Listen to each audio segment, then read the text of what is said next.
नमस्कार दोस्तों, स्वागत है आपका क्रेजी क्रिप्टो मिंटू में। बात करेंगे ये सब जो चल रहा है, क्या ये ठीक चल रहा है या सिर्फ वो कहते हैं कि नाम की लड़ाई है कि साहब मैं सबसे ऊपर। शायद कुछ ऐसा ही चल रहा है। कुछ वो कहते हैं जैसे प्री प्लान्ड जैसे होता है कि सब कुछ पहले से स्क्रिप्ट फाइनल है, बस उसी पे जो है चलना है।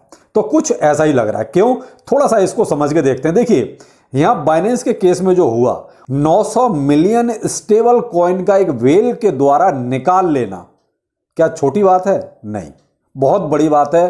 क्योंकि उसने क्रिप्टो करेंसी से पैसा निकाल लिया भाई, 900 मिलियन।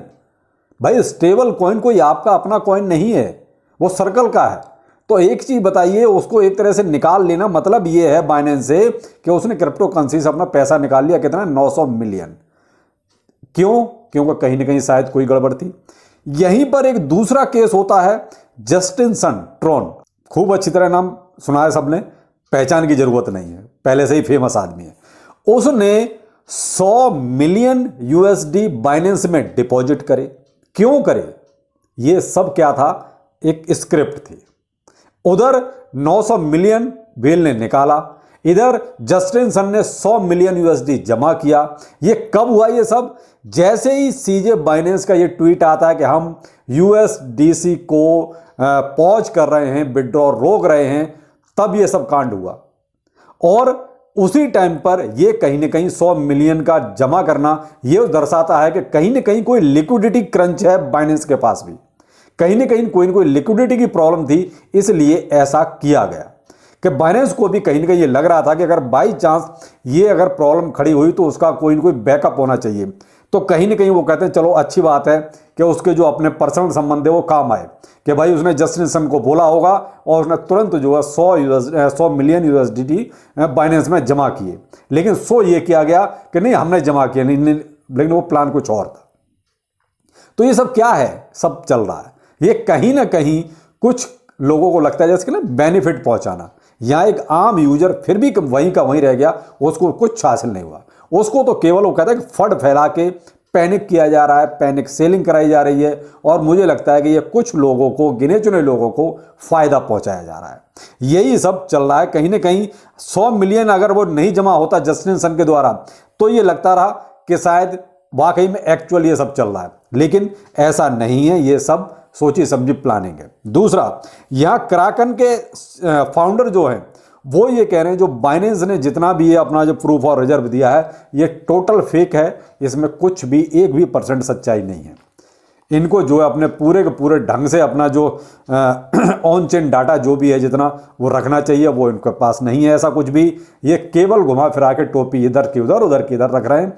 तो ये भी कहीं ना कहीं पूरा का पूरा फेक मामला है। तो भाई देखिए, बाइनेंस पे अटैक तो होना था और हो रहा है, दबा के हो रहा है, आप देख रहे हैं। तो ये क्या है कि बाइनेंस ने जो एक तरह से कहते हैं आपने कुआं खोदा लेकिन दूसरों ने आपके लिए खाई खोद दी। यहां क्राकन ने आपको इल्जाम लगा दिया सीधा सीधा, और प्रूफ ऑफ रिजर्व पे तो देखिए स्टार्टिंग से ही इनके पे उंगली उठ रही है कि इन्होंने मिलके जो है अपने जो ऑडिटर थे ये सब जो एक तरह से दिखावा किया। लेकिन वो चीज़ ये शायद नहीं अब सफल हो पाएंगे। इनको फिर दोबारा से वो चीज़ सामने रखनी ही पड़ेगी। क्यों? अब सीजे बाइनेंस की साख जो है ना दाव पे लग गई है कि भाई तुमने किया दूसरों के लिए, लेकिन अब ये कहते गले में खुद के ही फंस गया सब कुछ। तो ये सब चल रहा है साहब। कहीं ना कहीं बाइनेंस फिलहाल थोड़ा सा जो है ना परेशानी में तो है, लेकिन ये कहो कि वो वाला खतरा है जैसे कहते हैं FTX कोलैप्स हो गया, वो चीज़ नहीं है। उससे तो निश्चिंत रहिए, क्योंकि इसके पास पीछे बहुत सी बड़ी बड़ी कंपनियां हैं जिनका इसमें इन्वेस्ट है, किसमें? बाइनेंस में। तो इसको डूबने तो वो नहीं देंगी, इतना तो कंफर्म है कि इसको डूबने नहीं देंगी। लेकिन ये जो BNB है इसका प्राइस देखिए थोड़ा सा नीचे जा सकता है, तो बस इसका ध्यान रखिएगा। और यहाँ पर एक चीज़ आप देखिए, जो CPI डाटा आया, CPI डाटा जो हम सोच रहे थे 7.3 के आसपास आ गया, लेकिन फिर भी 7.1 आया। कुल मिला के सोच से नीचे आया। इसका असर तुरंत मार्केट ने दिखाया और BTC $18,000 पे चला गया। ठीक है, लेकिन BNB ने थोड़ा सा तो पंप मारा, लेकिन उतना ज्यादा वो टिक नहीं पाया और वहां से फिर से नीचे आना शुरू हो गया। मार्केट तो देखिए थोड़ी देर बाद सब नीचे आनी शुरू हो गई, लेकिन फिर भी BNB में जितना उछाल आना चाहिए था वो नहीं आया। उसकी वजह कहीं ना कहीं बाइनेंस का पैनिक। दूसरा, इसमें मार्केट में बहुत अच्छा पंप आता जो ये चीज CPI डाटा आने के बाद हुई, क्योंकि कहीं ना कहीं वो मार्केट में पैनिक।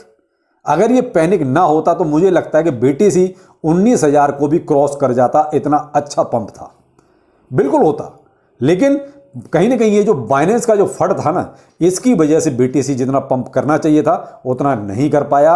और अभी देखिए 18,000 पे भी स्टेबल नहीं होगा, ये नीचे ही रहेगा अभी, क्योंकि जो फंड है वो अभी निकला नहीं है पूरी तरीके से। यहाँ एक समस्या और भी आएगी अभी, वो आएगी SBF के द्वारा, जो FTX का जो फाउंडर CEO जो था उसके जरा, क्यों उस पर जो 8 केस लगाए जा रहे हैं।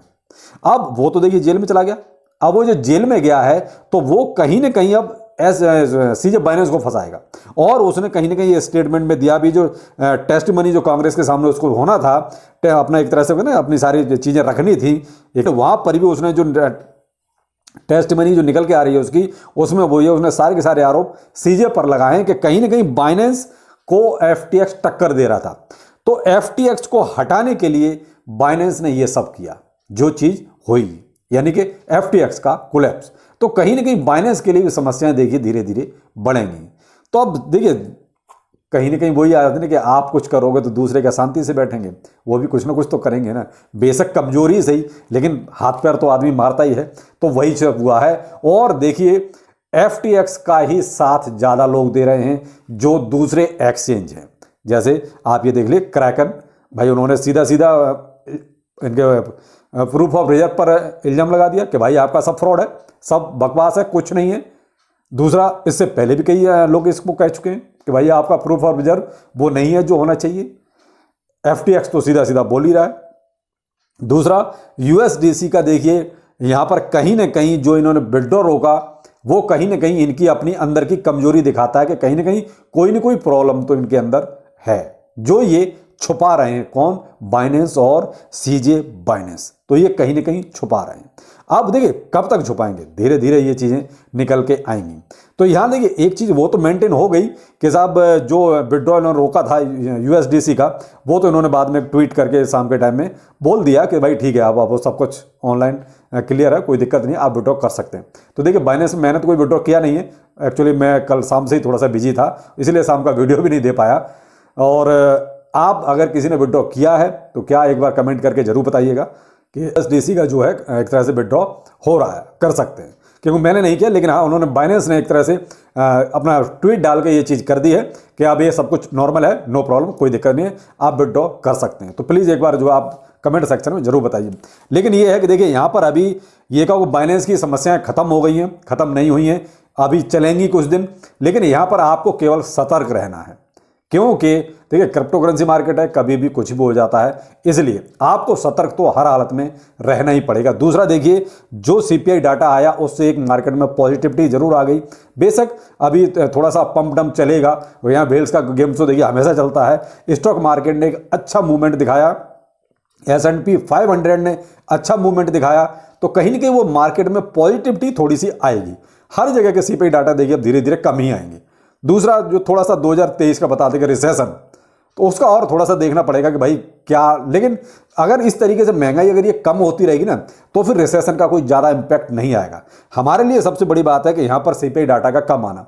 CPI डाटा कम, तो इसका मतलब आगे जो अब FOMC की मीटिंग आज है, तो उसमें इंटरेस्ट रेट का भी क्लियर हो जाएगा कि भाई इंटरेस्ट रेट कितना है। लेकिन उम्मीद यही है कि शायद वो भी 0.5 पे ही रहेगा, 0.75 नहीं जाएगा, वो भी 0.5 के आसपास ही रहेगा, थोड़ा बहुत ऊपर नीचे हो सकता है। अगर 0.75 भी रहा तो भी देखिए बहुत ज़्यादा इंपैक्ट नहीं आएगा। क्यों? 7.75 तो हम ऑलरेडी झेल रहे हैं, वो तो चल ही रहा है। लेकिन हाँ, अगर 0.5 हुआ तो देखिए मार्केट में आज फिर से एक थोड़ा सा पंप दिखाई देगा। तो ये क्या है, ये शॉर्ट टर्म अभी पंप डंप रहेंगे, तो आप यहाँ पर थोड़ा सा बस सतर्क रहिए। और रही बात बाइनेंस की, तो देखिए बाइनेंस तो अभी कुछ दिन थोड़ा सा ये इस तरीके के ट्रबल चलेंगे, आप वो टेंशन लेने की जरूरत नहीं कि बाइनेंस डूब जाएगा, ये पॉसिबिलिटी नहीं नजर आ रही। लेकिन हाँ, बाइनेंस को झटके जरूर मिलेंगे जो धीरे धीरे अब लग रहे हैं। तो आप थोड़ा सा जो है बस अलर्ट रहिए, अपने फंड के बारे में सोचिए, बाकी और ज़्यादा आपको टेंशन लेने की जरूरत नहीं है। क्रिप्टो करेंसी मार्केट है, झटके ये हल्के फुल्के आते रहते हैं। बाकी देखते हैं और मार्केट में क्या होता है शाम तक, उसके बाद फिर मिलते हैं। नमस्कार।